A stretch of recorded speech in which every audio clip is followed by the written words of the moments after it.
the session on grid or matrix arrangement or linear arrangement, or basically all the arrangement problems which come in the logical reasoning section. What happens is, in these type of questions, you are given various data sets, like five people, their first names are these, their last names are these, they live in these colored houses, and then you have to match them and stuff like that. And in these type of questions, they are best done with the help of forming a grid, a matrix, a table, well, whatever you want to call it. Let us look at an example, and I think that will clarify how these questions can be solved. So here we are given that there are 6 players, P, Q, R, S, T and U. They participate in one of the games, and then the list of games are given. I've already made the basic table which has player, language and sport. Those are the 3 categories which are mentioned. Each of them speaks exactly one language. Now, first let me put the information in that I have. I have P, Q, R, S, T and U. These are my 6 players. Now, S speaks Spanish. Okay, so S speaks Spanish and P speaks French. So now P speaks French. R participates in cricket. So R sport is cricket, and U participates in hockey. Okay, so that is also done. Tennis player speaks Japanese. Now where can I put that? Tennis player and Japanese. So tennis and Japanese can come for Q. Tennis and Japanese can come for T. So I do not know where exactly this Japanese tennis thing is going to fit. But what I do know is that this Japanese tennis thing has to fit somewhere out of Q and T. Now, I'm also given that Q cannot speak Hindi. Okay, so Q, I write Hindi and I cancel it out because it is not possible. The swimming player cannot speak English. Okay, I don't think I can enter that information here. So let me write it down that English cannot be spoken by the player who does swimming. Now, who could this be? It could be Q, it could be P, it could be TU. There are plenty of options possible, so we'll get to it later. None of the players can participate in the game starting with the same alphabet as of the language that is spoken by him or her. Okay, so that makes it interesting because what I do know is, so Hindi cannot be spoken by you because he plays hockey and that is the same letter. Then what else? What else? Spanish. So S is Spanish. So he or she, whatever it is, cannot do swimming. So this is also gone. If the football player cannot speak Spanish, okay, so that is one more piece of information, that Spanish cannot be spoken by the football player. So now I have some interesting combinations. Let's see what else can I derive. Okay, so what other sports do I have? So cricket and hockey are gone. Tennis, swimming and football. So where can these come?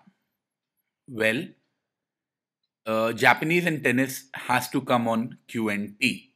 So Q and T, one of them has to be tennis. Where can football come? Okay, football cannot come with French. So let's eliminate that also. So football can be at Q. Football can be at T. Football can be at Spanish also. Okay. No, football cannot come here also because Spanish and football don't go together. So that means football should also be or has to be on Q and T. Football is not on P. P is gone. R is gone. S is gone because football cannot be on Spanish. And U already has hockey. Which means what we have done is we have very clearly figured out the two sports for Q and T. The two sports for Q and T are tennis and football. And so what I know is that if this is football, then the other one has to be tennis. Okay, I think this went down. Let me bring it up. Okay. So what other sports do I have? What other sports do I have? I have badminton, which is left. Okay. So where can I have badminton? And what else do I have? Badminton. So tennis is gone. So badminton and swimming are left. And I have left P and S. Okay, so this is solved because swimming cannot come on S. That means S has to be badminton. And once I have figured that out, that S has to be badminton, I'm sorry. Yeah. So once I figured out S has to be badminton, for P, there is only one option which is left, and that option is swimming. Is there anything else that I can say for sure? I don't think so. And more importantly, I don't need to. Because my question was the game played by which of the following players can be uniquely determined. So I can uniquely determine the game that is played by P, which is swimming.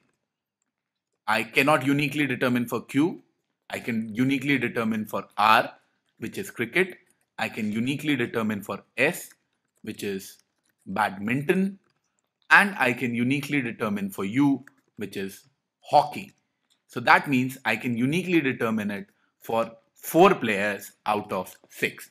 And that is how you solve these type of questions, the matrix arrangement questions. What you do is you form a table and you keep filling that table up. Once again, when I was filling this table up, the key idea, well, it was very easy to fill R cricket and U hockey. It was also easy to eliminate football for P and swimming for S. But the key idea was when you got tennis, it could only be Q and T. When you got football, then also you got very sure that it had to be Q or T. Why? Why for football? Because P speaks French, so that ruled football out. R was already gone, U was already gone, and football player cannot speak Spanish, so S also went out. Now that gave me the idea that QT got booked with tennis and football, and once QT got booked with tennis and football, you were left with badminton and swimming, which filled S uniquely with badminton and hence filled P uniquely with swimming. If you got that idea that these two are booked, maybe not unique, but these two are booked, then you can easily fill P and S. That was the key idea in this question. And in all matrix arrangement questions, there is this one key idea which you will have to recognize, which you will have to fill, and then your question will be easily solved. With this, I'd like to wrap up this session. I hope you'll be able to solve matrix and grid arrangement questions now. In case you want to provide any feedback, you can use my Twitter handle @Ravi Handa, or you could also email me on my mail ID, which is ravihanda@gmail.com. Thank you.